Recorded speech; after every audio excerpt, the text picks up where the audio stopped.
Okay, this video is going to be about the making of a good antagonist, specifically the Nemesis version of a good antagonist. Now let's start with the inception. Um, they're going to come about in one of three ways. Either A, you're going to get it by luck. B, it's going to be inheritance. Or C, it's going to be by design. Now, what does this mean? The easiest one is by design. That is when storytelling staff designs a character that is going to be a thorn in the side of the sept as a whole. Usually, they're intertwined with various storylines. They have decent escape mechanisms. Right of the Open Bridge is one of my favorites for that. They usually have a plan, and it's usually a plan that's not that obvious to the people who are there. These characters, if they succeed in surviving through several storylines, become Nemesis quality.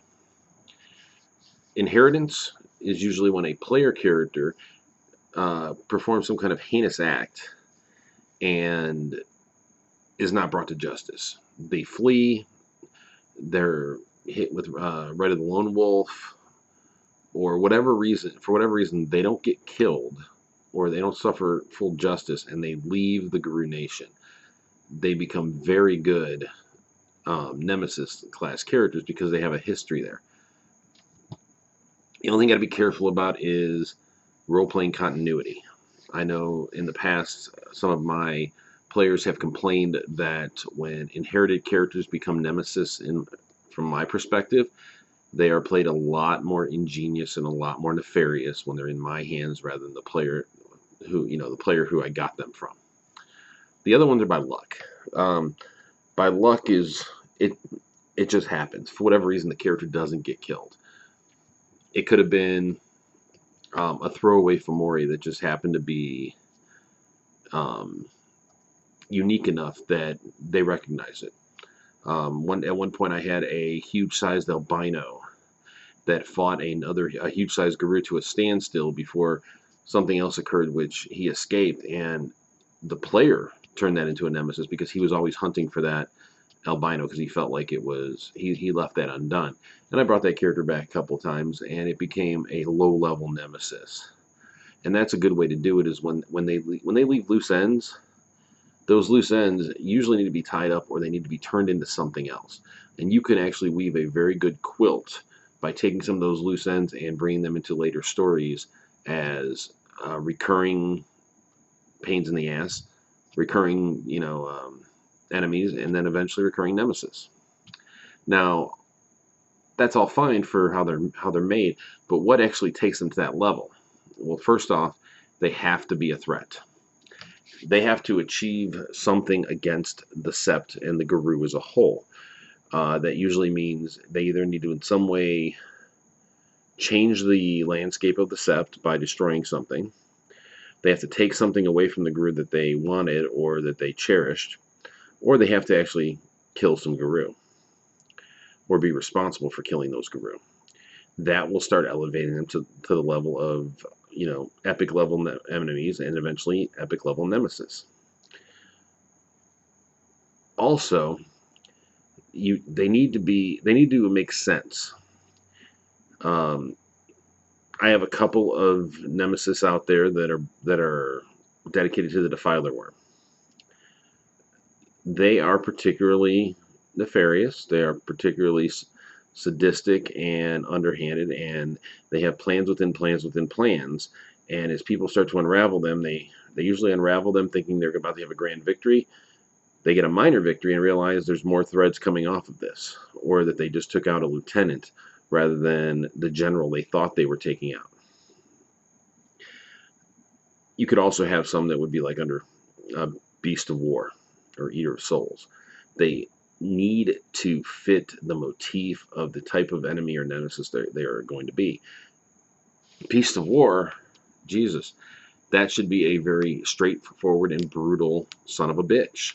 Now, that doesn't usually play into a lot of longevity unless it's victorious, and you can't have a nemesis be too victorious because if it is, well, you're just going to have a game reset. but they can be used in other ways, especially if you have a mastermind behind everything, somebody who's pulling the strings.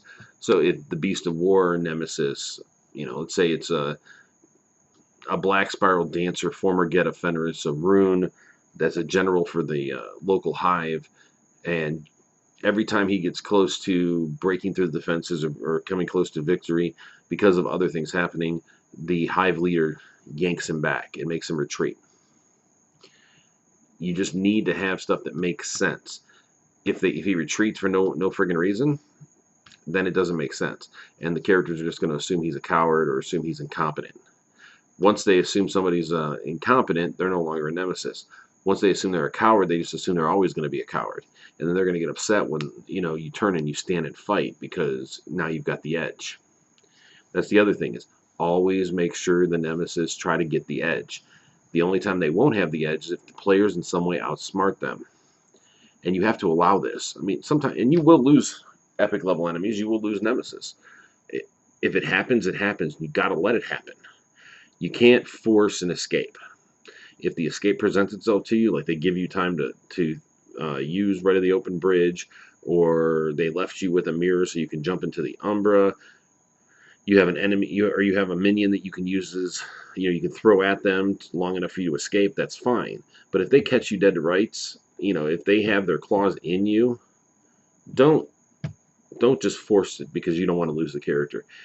It is cheaper to lose an NPC than it is to lose the player's faith.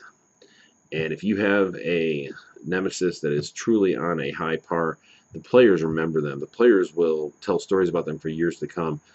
I had one of the best compliments I've ever had, not too long ago, when one of the main characters started to get an insight into exactly what one of the nemesis in my game was doing. And her description of it afterwards was, I feel like I just got a glimpse into the mind of an evil serial killer genius. I found that to be quite the compliment. So you always want to have these characters fleshed out. They need to be in depth. You need to make sure it's consistent. If they have a flaw, always play that flaw. If they, always develop new ones. If they get scars in a particular fight, always portray those scars. Why? Because it's going to make the players feel like they have a part in this. It's going to always bring them to that level where they're going to want to go after this character, where they're going to, when he pops up, they're going to be like, son of a bitch. Or in some cases, they're going to, everything that happens, they're going to start blaming on him. Why? Because they haven't tied up that loose end. But you always got to leave that opportunity there for them to do so. That's about all I got to say at this point on the making of a nemesis or an epic level enemy. Anybody has any questions or comments, feel free to leave them. I am more than willing to take them. Okay, that's it for now, guys. Ciao, Bella.